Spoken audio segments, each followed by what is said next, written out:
먼저 병의 기본적 특성을 설명드리겠습니다. 병은 12운성의 흐름에서 쇠의 다음이고 사의 전 단계입니다. 그래서 마치 죽음을 앞두고 병상에 누워있는 모양새가 됩니다.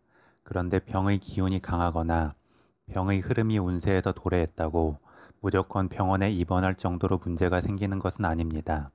다만 병의 기운이 사주에 강하고 사주의 중심 기운이 약한 중에 병의 흐름을 운세에서 맞이한다면 몸이 허해질 수 있고 잔병치레가 잦아질 여지는 있습니다.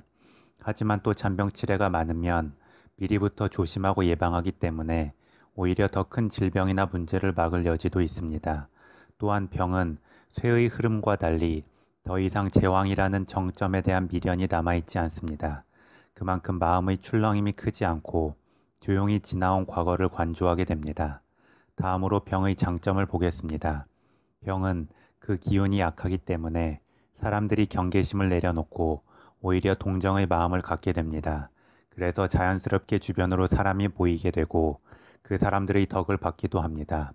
마치 춘추시대 월나라의 미녀였던 서씨가 폐병 때문에 가슴에 손을 얹고 기침을 하는 모습에 더 많은 남자들이 열광했다는 일화가 떠오르는 느낌도 있습니다. 그래서 병의 기운이 좋으면 인기를 먹고 사는 직업인 연예계 쪽에서도 어울린다고 말을 합니다. 그런데 병원에 입원해 있으면 문병 오는 사람들이 마냥 반갑기만 한 것은 아닙니다. 이는 병의 기운이 있는 사람들이 주변에서는 도움을 주고자 하지만 또 본인 스스로는 그러한 도움을 무조건 받기만 하지 않고 오히려 거부하기도 함을 의미합니다.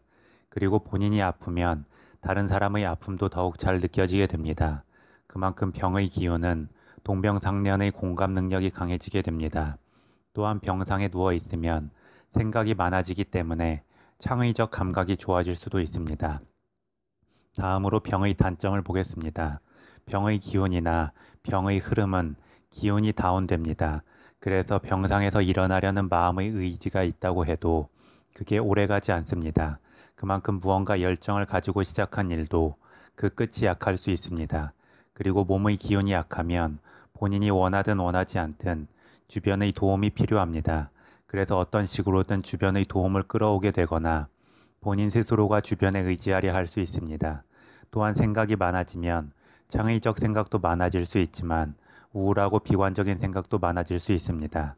그리고 지나온 과거를 생각하는 마음이 커지는 만큼 과거를 곱씹는 경향이 커질 수 있고 과거에 묶일 수 있습니다. 그리고 병의 기운이 죽음에 해당하는 사의 전 단계에 위치하는 만큼 마음 상태에서도 삶과 죽음의 중간 상태에 위치하게 됩니다. 그래서 세상에 미련이 없는 것 같으면서도 세상에 미련을 갖는 모순된 마음 상태가 됩니다. 다음으로 병의 기운을 십성론의 관점에서 보겠습니다. 이 강의에서는 일주에 작용하는 것만 보도록 하겠습니다. 화면에 보이는 것처럼 병의 기운이 일주에 작용하는 것은 병신일주, 정묘일주, 무신일주, 기묘일주, 이민일주, 계유일주가 있습니다. 병신일주는 병의 기운이 편제로 작용합니다. 그만큼 다른 일주들에 비해서 현실적 욕망이나 세상 일에 대한 성취 등을 더 생각할 여지가 있습니다. 하지만 본인이 마음먹은 만큼 확실히 모든 것이 손에 쥐어지지는 않습니다. 그래서 병신일주는 무언가를 원하는 만큼 그 허망함도 같이 커지면서 병의 기운의 특성이 나타나고 회한에 젖거나 잔병치레 등으로 몸이 약해도 꾸역꾸역 무언가를 해나가려 발버둥치게 됩니다. 다음 정묘일주와 계유일주는 병의 기운이 편인으로 작용합니다. 편인은 비판적 수용의 마음이고 주관적 자기 확신의 마음입니다. 그래서 부정적 생각이 많아질 수 있고 주관적 자기 확신에 의한 마음의 고집이 커질 수 있습니다. 그런데 정묘일주는 사주의 시작 기운이 화기운인 만큼 부정적 마음이 어느 정도 상쇄되면서 이상적 꿈을 꿀 수 있습니다.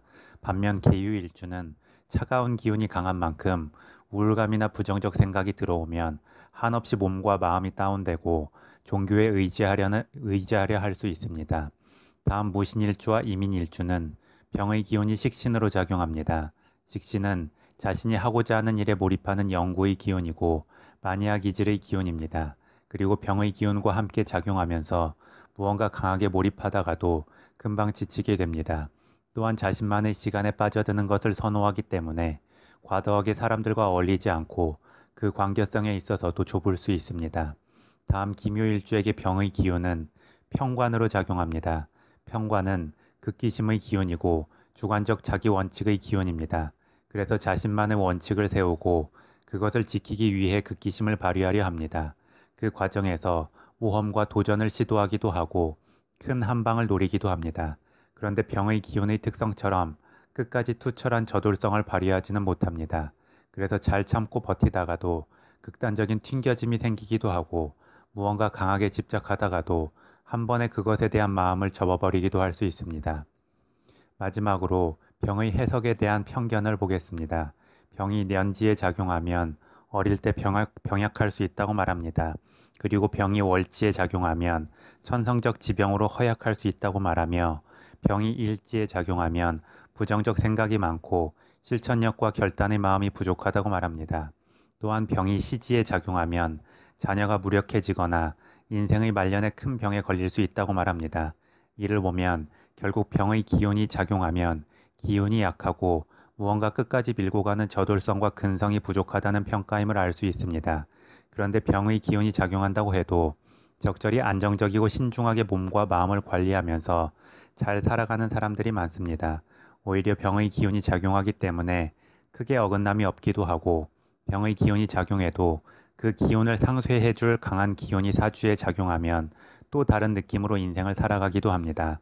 다음으로 병의 기운은 지지 삼합의 관계성에 근거하여 태의 기운이나 관대의 기운과 어울림이 좋다고 말합니다. 그런데 이는 단순히 지지 삼합만 놓고 좋다 나쁘다를 말하기는 어렵습니다. 다만 사주 전체의 성향적 특성이 병이나 관대, 태의 느낌을 보인다면 충분히 어울림이 좋을 수는 있습니다. 또한 병의 기운은 지지충의 관계성에 근거하여 장생의 기운과는 안 좋다고 말합니다. 그런데 충의 관계라고 무조건 나쁘기만 한 것은 아닙니다. 오히려 충의 관계이기 때문에 서로를 일깨워주기도 합니다. 예를 들어 병의 기운은 병상에 누운 환자에 비유하고 장생의 기운은 갓 태어난 귀여운 아기에 비유합니다. 그리고 둘 다 주변의 관심을 끌게 되고 도움을 필요로 합니다. 따라서 한 병실에 환자와 아기가 함께 있다면 주변의 관심과 도움을 놓고 경쟁할 수 있기 때문에 충돌의 여지가 있을 수 있습니다. 하지만 또 죽어가는 환자가 갓 세상에 태어나서 활발하게 움직이는 아기를 보면 다시금 새로운 활력과 희망을 얻기도 합니다. 또한 마치 가을로 저물어가는 느낌의 환자가 봄의 새싹을 바라보면서 과거의 좋은 추억을 떠올리는 느낌도 있습니다. 다만 이런 건 있습니다.